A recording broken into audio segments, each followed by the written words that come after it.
Good afternoon or good evening, wherever you may be listening to us from here on this big, beautiful planet we call Earth. This is Michael Cross here with another edition of Unlock the Door Radio here on UCY TV Productions. And I think we're going to have a very interesting show in store right now. First, before we begin, I'd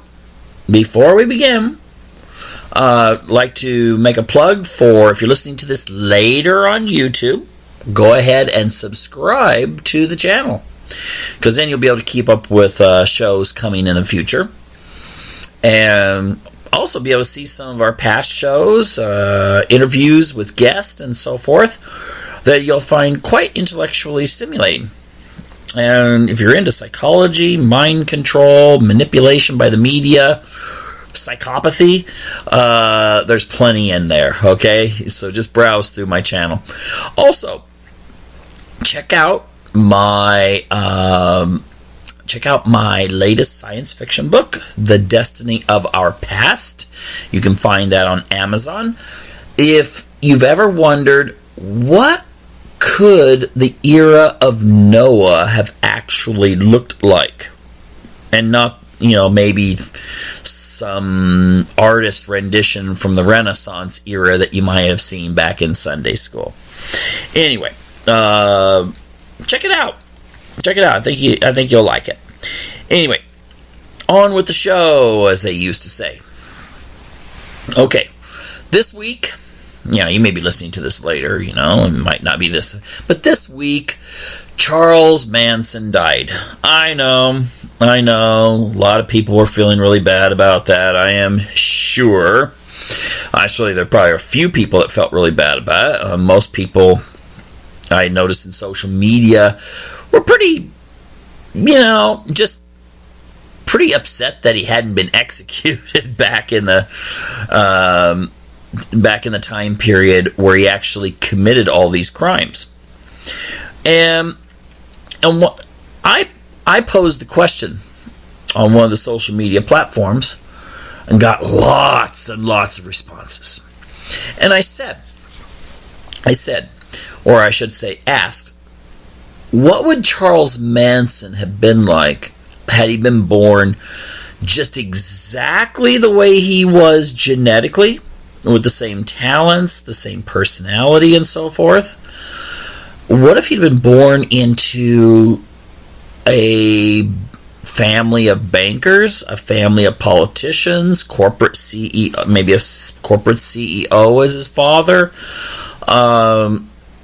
any number of these kinds of opportunities, where if we assume that much of what goes into a psychopath, which of course Charles Manson, it seems there's a pretty good consensus that Charles Manson was a psychopath. If it is a genetic thing, then what would he have been like? And the responses I received, which I'm going to go into, were everything as to, boy, he probably would have been one of the top TV anchors or something, an actor. A few people responded, might have wound up being Pope if he was born into a Catholic family. Clergy is actually one of the 10 most common occupations that you will find psychopaths behind, such things as surgeons, emergency room doctors, politicians, entertainers, journalists, police, and anyway, there are a couple more there. So let's just assume that Charlie would have been born, instead of the impoverished background he was, one in which he didn't really get a lot of opportunities, and he eventually turned to petty crime. What if he had actually instead been able to master those personality traits, much like I've seen some figures that up to like almost a quarter of CEOs might be psychopaths. What if what if he'd been able to master those traits, become a more high-functioning psychopath? And he could have, and this is what I believe, though, beyond anything that anything else that was mentioned, is that Charles Manson could easily have wound up being in the United States Senate. In fact, he might today, if we assume, people probably take better care of themselves when they're free versus sitting in a jail cell for the past 40 years. If he had been free and grew up in California, he might be the one of the two United States senators from California today. I mean, there's plenty of elderly senators and congressmen, and he might very well have made it. And when you think about that, when you think about the fact that traits that are associated with psychopathy can also be associated with Charles Manson, can also be associated with politicians, then it really causes things to make sense. When politicians do the things they do, when Hollywood people do the things they do, when we get on the headlines now about sexual harassment, rape, all kinds of other things, and you're going, wait a minute, these people are really rich, and so forth. Why do they resort to this kind of behavior that we normally associate with maybe the kind of background? I mean, I'm just saying the way we associate it with the kind of background that Charles Manson came from. Well, it could be that their control over their impulses might not be as great as we think. And many of these people we see in the headlines today, they're getting in trouble for that, and as well as many other things, or getting us into wars, or pushing wars, or taking away freedoms, could very well be psychopaths. So anyway, let's take a look at something here. Now, I've cited this before in some of my when I've been interviewed actually by other radio stations, and that is an article that was in the June 15th, 2009. It says top of the ticket political commentary from the LA Times, Los Angeles Times, and the title is politicians share personality traits with serial killers, colon study. And it goes into this idea that, and I really encourage people to read this.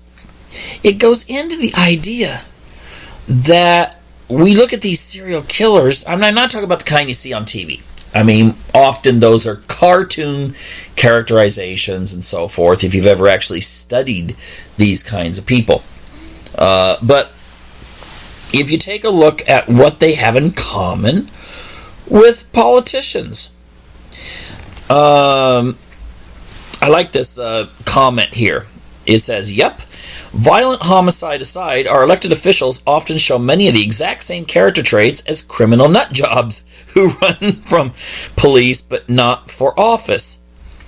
And he goes on to say, Corey notes that these criminals are psychologically capable of committing their dirty deeds free of any concern for social, moral, or legal consequences, with absolutely no remorse. This allows them to do what they want, whenever they want, he wrote. Ironically, these same traits exist in men and women who are drawn to high-profile and powerful positions in society, including political office holders. Did you catch that? The traits that we could associate with not really having great impulse control, that need for speed, and I don't mean that in reference to either, well, it could be driving cars fast, but it's a need to be doing what you want, but not worrying about the consequences so much. Oh, you might think, well, I don't want to get caught. I mean, I don't want to get into kind of this cartoon characterization of these kinds of people, these psychopaths, that you see on TV. But often the thinking about what could happen happens after the act itself has been conceived and conducted. Okay? So, the other really big difference between, should I say, neuronormative people, just regular everyday Joes and Janes, and psychopathic people is, because obviously most people that commit crimes or do bad things to people are not psychopaths in the psychological sense, but just doing stupid things does not mean you're a psychopath. But the idea of no concern for social, moral, or legal consequences, and with absolutely no remorse. Someone asked me today, I was in a conversation with them, and they brought this up. They said, what's the difference between a narcissist and a psychopath? Because they were talking about political leaders. And I said, the big difference between a psychopath and a narcissist is the narcissist still cares what people think about them. They have many of the same traits that overlap with each other. And we've talked about this in previous shows. I'll probably deal with this again. But they have many of the same traits that overlap with each other. But one difference, and I think it's the primary difference, is that the narcissist cares about their public image.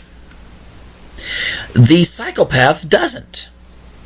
So they might get into the same kind of trouble. They might get into the same problems because of, and I'll go into this in just a minute here about some of the traits.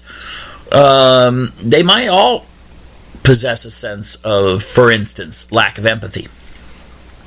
But even though a narcissist can pull, let's say a narcissist develops this wonderful sales campaign, and a lot of people buy. Let's talk about the banking system and so forth. Back in 2008, and let's say some of these hedge fund leaders and bankers and so forth, they're really able to get out there and just load up the people into these systems, and they know that it's probably not a good idea, but they just can't resist because they're competing with other people, and they want to have the most, and they want to make the most money, and then all of a sudden it collapses, and maybe their name's in the newspaper.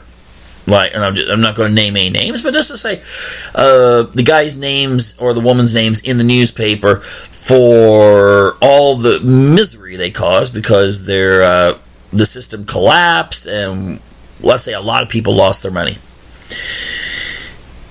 In reality, the psychopath is more likely to be like, sucks to be them. I mean, it's just like, well, buyer beware. It's not my fault. Don't blame me. The narcissist, on the other hand, who displays many of the same characteristics I'm going to go into, they, on the other hand, might feel like, oh no, now the media is making me look bad. They're saying how horrible I was, how I should have known better, and they're saying I have no conscience. And that actually bothers them. Because the narcissist puts that persona out there that really they depend upon as their, what you could say, their battery that keeps them going. And, I think it's safe to say that if we lowered the scale for what we consider psychopaths and narcissists to perhaps include borderline psychopaths and narcissists, people that, I'm just saying this for instance, when you talk about one of the initial things is these tests that you take, that a score of 0 means you're at absolutely no psychopathy, and 40 is like, oh my gosh, you're a psychopath. Usually it's around, depending on the country, 25 or 30 points on this, then you're a psychopath. Now, the thing is, what do you do about the people that are like a number 20 or 23? So, I think many of these people that do get elected to office I think that they're in those like 20 and above.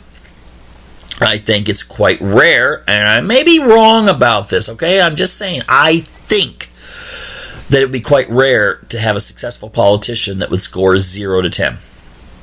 I don't think they would have the cunning, the ruthlessness, the competitive drive, the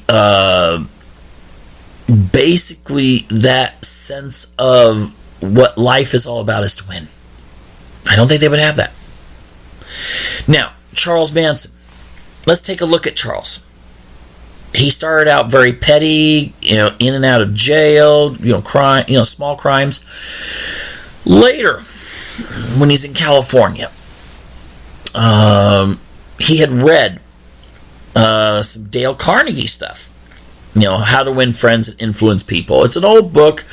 I've actually only seen little pieces of it, but I'm kind of intrigued now that I've heard about what Manson did. And maybe I'll pick it up and see what it's all about. I think it was really popular back in the 70s. Well, anyway, and earlier.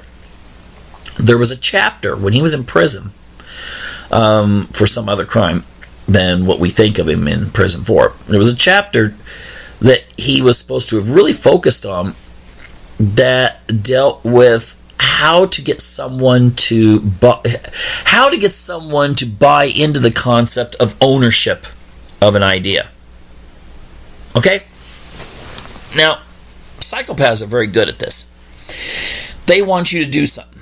Now, let's say you have, I'm going to come up with a weird situation here, but let's say you've got a husband. And he really, really, really wants to try a threesome. Okay, now I told you it's going to be weird. Well, he really wants to try a threesome. He kind of brings it up subtly to his wife. Oh, that could be kind of fun. The wife is like, oh my gosh, how could you even suggest such a thing? I would never do something like that. And then he might say something. Now, I'm assuming that, let's say he's psychopathic too. And he might say, well, yeah, I know, it would be terrible. I mean, I've heard it can be fun. I mean, but it would be a really horrible thing to, for someone to do. It would be just totally against morality. And the wife's going, well, yeah, I mean, I could see where it could be fun, in a physical sense, and it would be interesting. And then after she said that, because I don't know what the chapter says, but I know how psychopaths deal with these kinds of things, so how they could twist this. Because then the husband can go, yeah, I think you're right, about this, that it could be fun. I mean, and then starts twisting it around to make it sound like, maybe you've got a point there. Maybe we should look into it. It might be kind of fun to even just think about. And so now he's shifted it from, something that's just repugnant to the wife to where he's starting to kind of use a neuro-linguistic programming technique where she's starting to go, yeah, I don't know why I suggested to my husband that we should try a threesome. You see, this is how this kind of stuff works. This is how psychopaths work very well.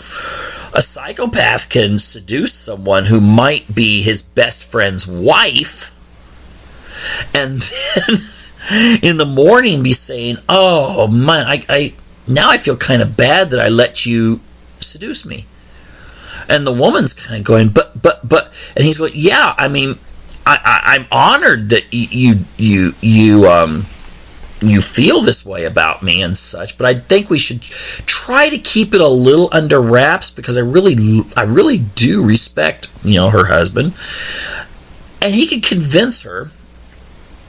It's a form of gaslighting, but I'm not going to go into that so much. I've heard a lot of people use the term, and some of them know what it means and some of them don't.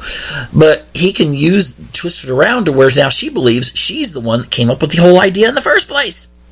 Charles Manson was a genius at this.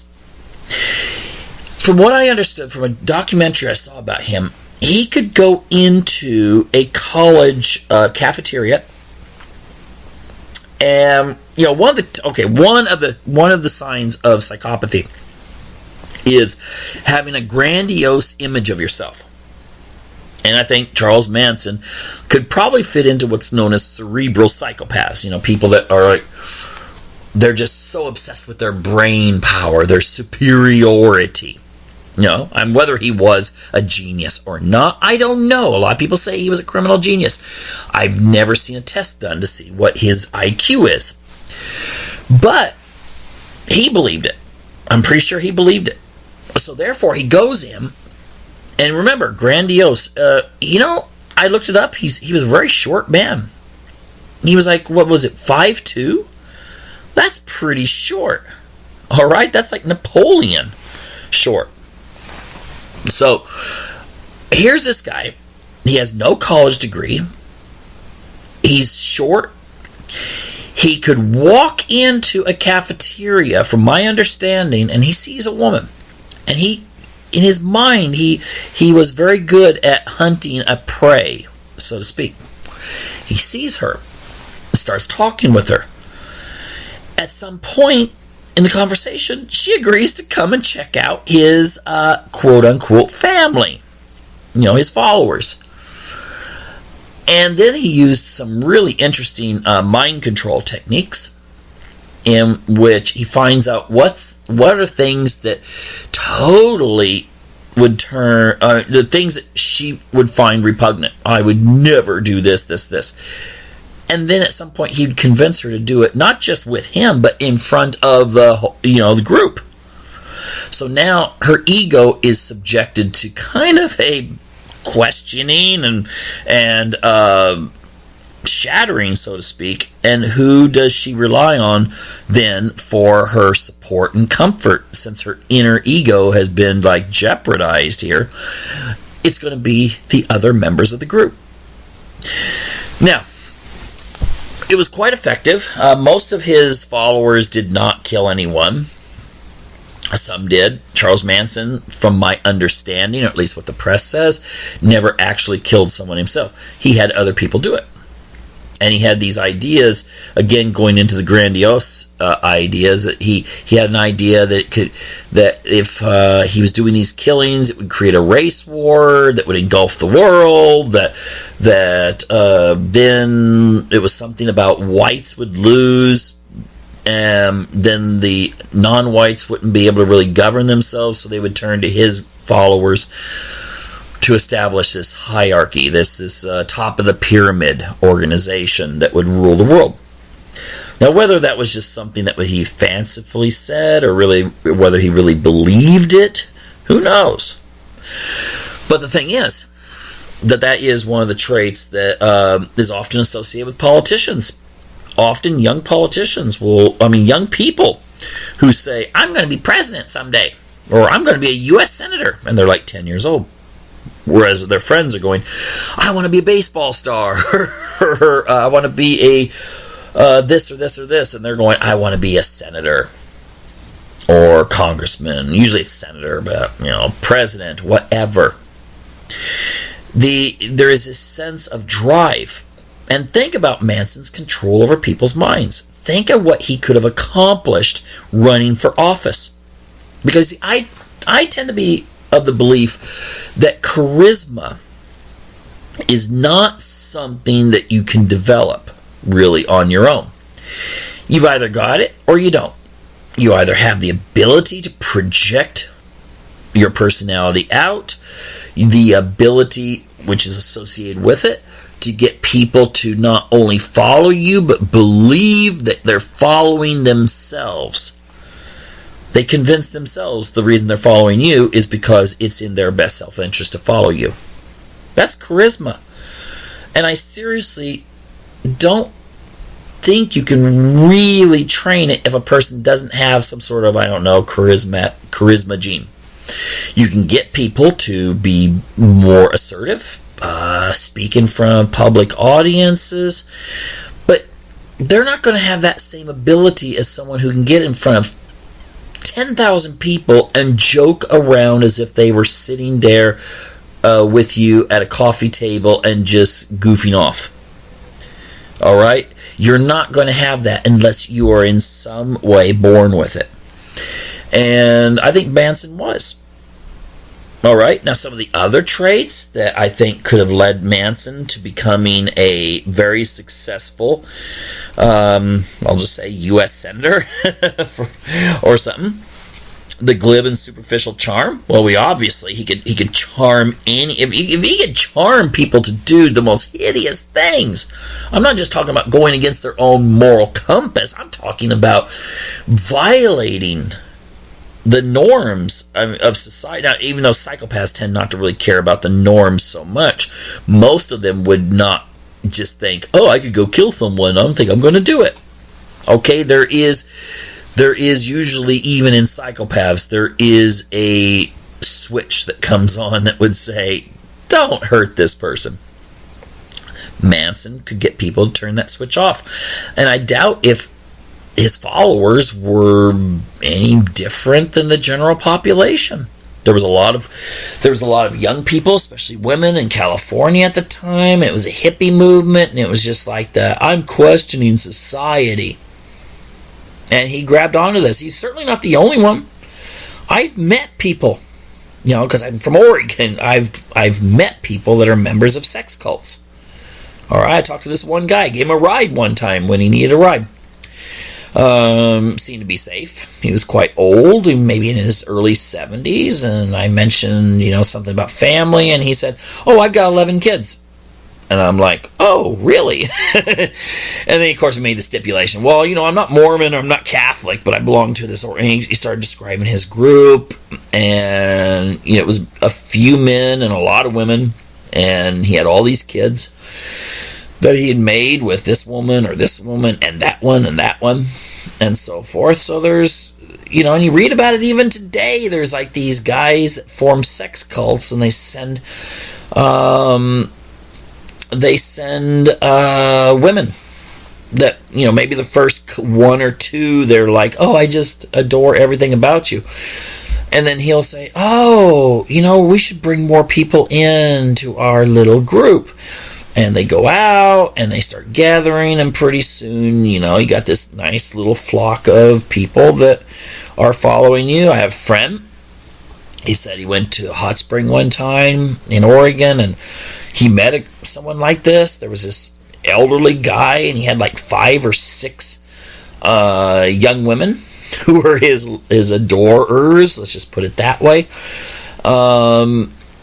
So usually, you have these like little cults and stuff. I've heard of women doing this. I know someone who said something about his son was, his girlfriend was somewhat associated with this one group of pagans, not really pagan, witches.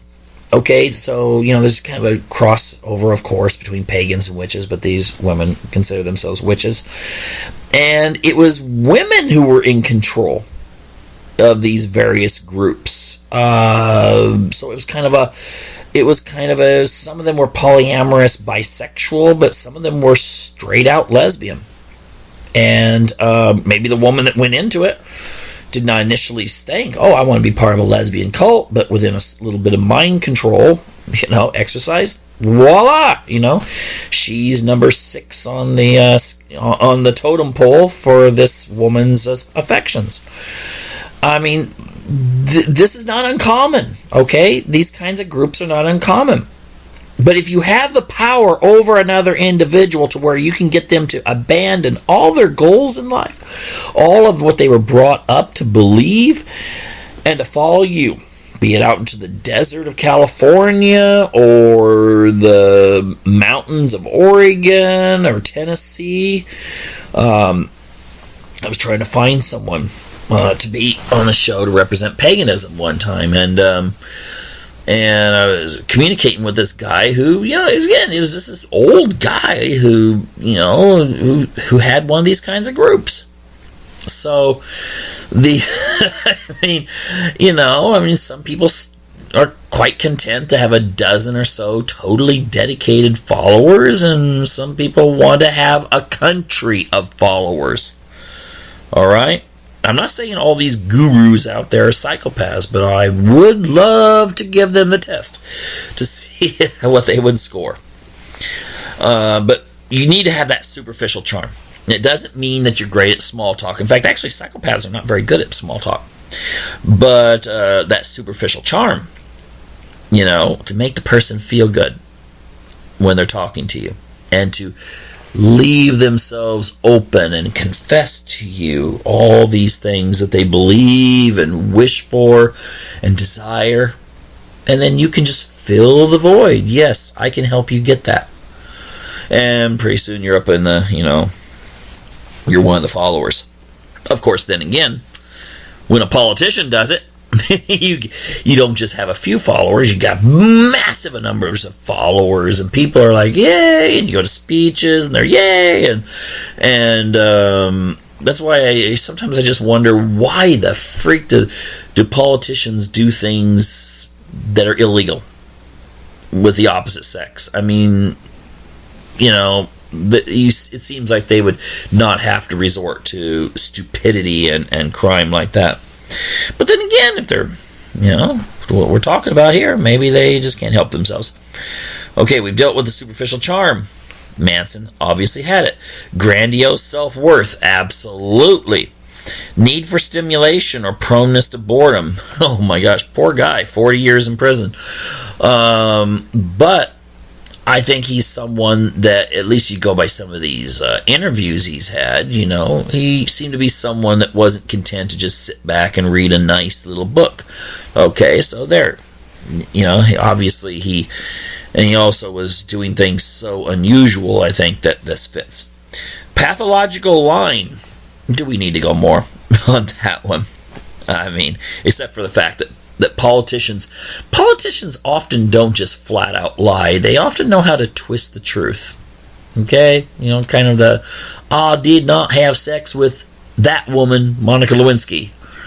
Or making comments about Saddam Hussein, and then talking about 9/11, and then going back to Saddam Hussein. You kind of get the idea that maybe that politician kind of could figure out that the audience is falsely believing Saddam Hussein had anything to do with the Twin Towers coming down. Anyway, pathological line. Manipulative. Okay, do we need to say more? Politicians are extremely manipulative, or they wouldn't be where they're at. We've already dealt with Charles. A lack of remorse or guilt.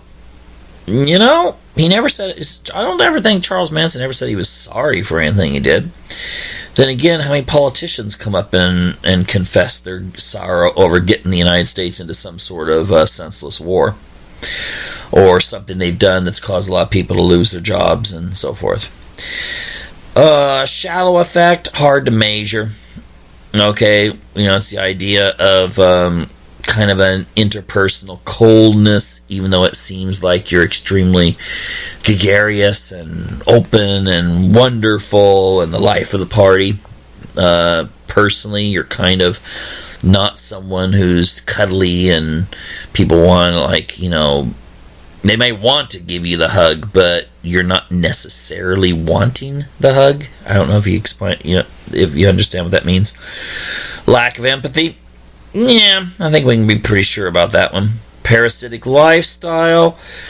Not sure how Manson made his money. Yeah, I've never actually researched that too much. Politicians, I do find it amazing how so many of our senators and other major politicians, you look at their salary and then you look at the homes they have, and you're wondering, how did they get that much money just being a public servant? You gotta wonder. Poor behavior controls. Often I think of these kinds of things, poor behavior controls are mitigated by the fact that if you come from a good family, you learn how to control what you do a little bit better than if you come from a family that's kind of in turmoil. You go to a good school, you learn what you can and can't do to still get the good grades. You go into politics, and you're going to have your campaign staff that, even though you might be somewhat reckless, they're going to be covering for you. Okay? they're going to be trying to cover for you, or they're going to try to keep you from harming yourself, so to speak. Manson never really had that. But had he grown up in a home that would have provided these things, maybe he would have. Promiscuous sexual behavior, well, just read up on Manson sometime. And you know, the group and so forth. But ultimately, this is one that I have some problems with. I don't know if really promiscuous sexual behavior should be there. Maybe potential for promiscuous behavior, because again, cerebral psychopaths sometimes are not even sexual. They're asexual. If they are sexual, they might only want to be with people that are of their pay scale, so to speak. You know, they're not going to lower themselves to just being with that person or that one or that one or that one or that one. They're not looking for having, you know, 10,000 partners during their life. They would find it repugnant.